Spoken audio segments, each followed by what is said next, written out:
What's up guys, welcome back to the QPR career mode. This is episode 4. Hopefully you're enjoying the series so far. In today's episode, we're going to be playing 2 matches against 2 other teams in the playoffs. So they're very big games and hopefully we can win them and strengthen our place as a solid playoff team. You can see me doing some youth scouting in the background right now. Unfortunately there weren't too many great players, but there was a very good one from Ireland who I did decide to sign up. I think he's a right back or a left back. He looks very good and he should be able to make it into our team in the future. I'm not expecting too many good youth players, especially not this season, but when we get more money and are able to upgrade our scouts, we should be having quite a few in our team. Unfortunately we lost against Leeds there, but they are a team in the automatic promotion places and are very strong, especially at home. So I couldn't really see us winning it because we were the away team. So we unfortunately lost 2-0. And Liam Kelly has requested a transfer. Not too bothered because he is a second choice keeper and we do have a lot of good young goalkeepers coming through the youth academy, especially Robert, so I'm not too fussed about that.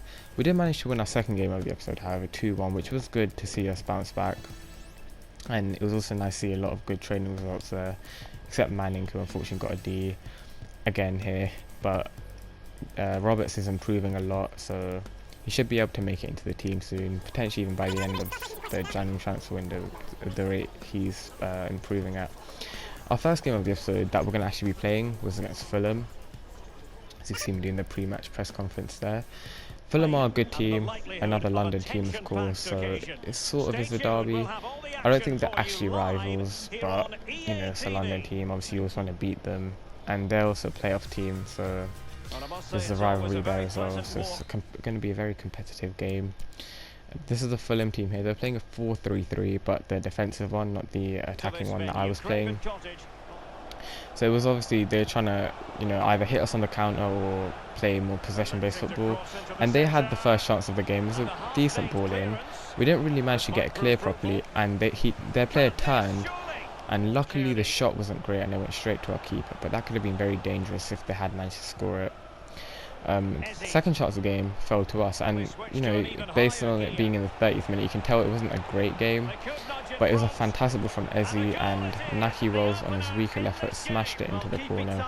It was a brilliant little goal, fantastic move, and we managed to get the first goal of the game.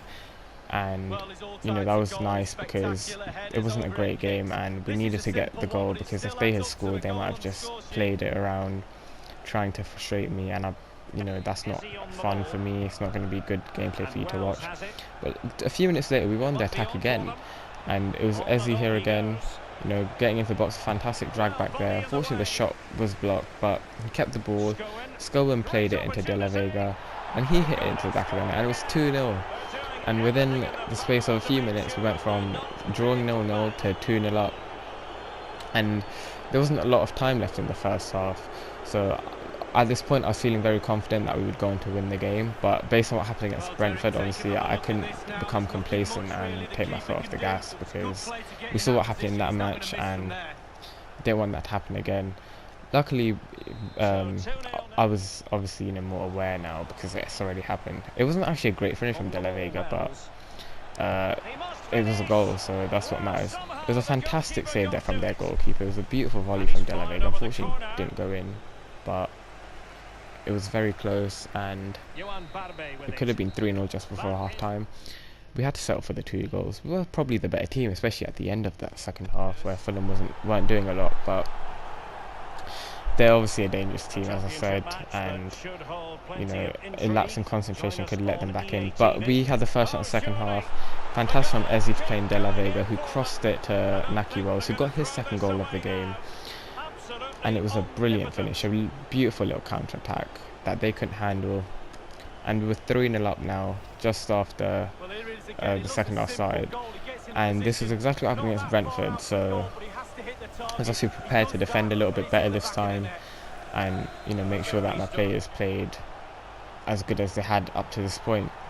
We were on the attack again. Ezzy once again at the centre of it played it to Samuel, who was in, and I don't know how he missed that. It was a simple one-on-one. I wanted to just hit into the near post and hit it over somehow. I don't know how, but he did, and we had to move on. I did decide to bring on Chair and Morris because Ezzy was tiring, so I decided to bring Chow. Now Morris is a young player who has a lot of potential, and I want to give him enough game time to develop. And we're 3-0 up. I don't think at 80th minute were we going to throw it away from here. Probably not. And if we did, then I'm just bad at the game, aren't I? They did have a very good chance though. A beautiful ball in, good header as well, but luckily for us it went wide of the post. So we're holding on a bit here because they had another chance. We didn't fully get it clear, and it was a nice little volley there, but luckily it went wide. So at the end of the game we won 3-0. You could say it wasn't a great game because it really wasn't, especially not in that second half. There weren't a lot of chances. Most of them fell to Fulham, except for our goals. So to get a 2-0 win, not too bad. 3-0 win, sorry, not 2-0. But yeah, we move on, and our next game was against Nottingham Forest, who were just ahead of us in the league, I think, or just below us. I can't remember. But again, they were very close to us, and and it was a huge game again. We're back at home. They're playing a 4-2-3-1, very similar to our formation. So it was going to be a tough game. I knew that from the start, especially since it's only a few days after the last match and our players weren't fully rested. But right from kickoff, I lost the ball there, and Nottingham Forest were going forward. I couldn't defend it for some reason. They were playing it around beautifully here, and as you can see here, I was trying to chase the ball down. Luckily the shot wasn't great, easy catch, but it was a nervy start, and again we gave the ball away. This was a story of the first half as well. We were getting destroyed by Nottingham Forest. Look at this, they're just playing it so calmly, and we were very lucky there that it didn't go in. When it first happened I thought it had actually gone in because it hit the side netting, but we were lucky. And again here, beautiful 1-2 there. Ball over, didn't quite get to their player. We managed to get the ball back, but we gave it away again, and I didn't know what was happening. And I mean, what can you even do about that? That was just a fantastic strike from their player to make it 1-0. You just got to appreciate that when something like that happens, because that was a special goal, and I was shocked after that. I was like, how are they doing this? But again, they didn't stop. They kept going forward in this first half. They're on the wing here again. Ball in. We slightly got it clear. Brilliant pass back, and the shot wasn't great, but it was a good save because he could have easily got caught out there. From that, we tried to go on the counter.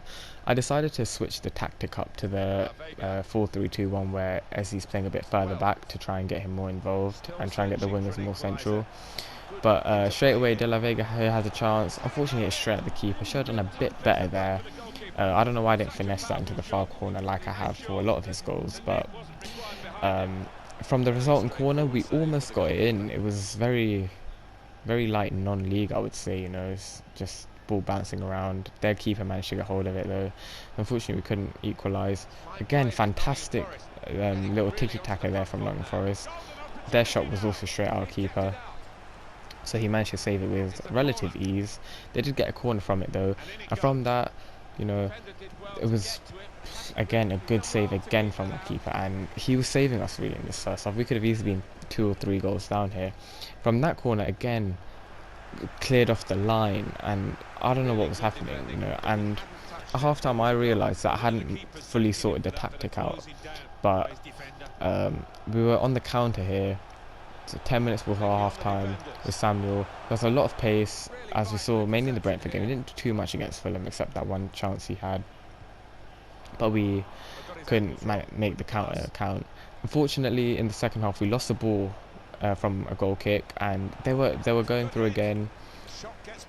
A fantastic save there from Lumley. He's really kept us in a lot of games this season, and it's why he is our first choice keeper, because he constantly bails us out, constantly makes important saves. So hopefully he can carry on doing that and he'll stay our first choice. But from the next goal kick, we actually made it count quite well. We played it down the right to Samuel. He played it into Ezzy. A great save from their keeper this time, who was finally called into action again after De La Vega shot in the first half.